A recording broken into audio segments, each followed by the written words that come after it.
And that itself is a prison. The human experience is a prison because you're separated from the Almighty. So there is this idea that we are in a prison even though we're not in a prison. So when we talk about prisoners of conscience and releasing prisoners of conscience, we have to understand that these are prisoners of conscience that have gone out of their way to organize for people's liberation politically. But there are tons of prisoners that walk these streets every day that we don't even consciously realize that our system of capitalism is a system of prison. It is a way of controlling communal wealth and entrapping us into a thinking that we cannot move beyond our physical reality. That is the prison.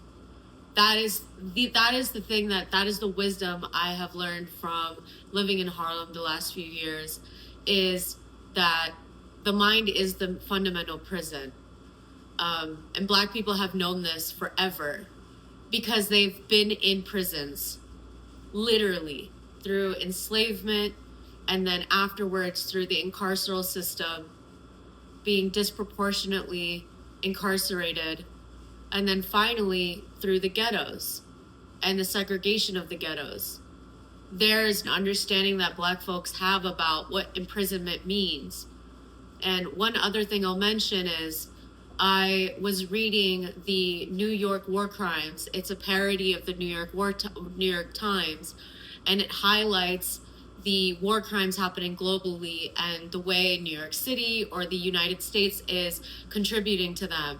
And one of the things they talked about was experiences in Gaza and kind of connecting the dots between a lot of the ghettos in New York City and the displacement happening in Gaza. And what the reason that happens obviously is real estate displacement. So that is something that we all need to learn more about, is when did we go from owning our own land to becoming tenants? And how do we become our own owners? How do we start to understand collective ownership a little bit better? So, and in that, we're released from that prison.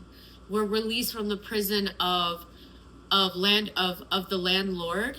And we're also released from the prison of human superiority, because if we don't see that we share our land with the animals and nature, then we are also in a prison.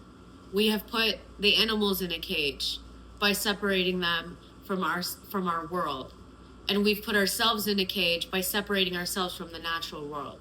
So there is a natural component to this. There's a societal component to this. There is a communal component to this.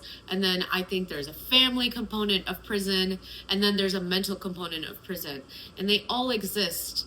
And we shouldn't neglect any of them in our understanding of any of them. So thank you if you listened. If not, have a good day. See ya.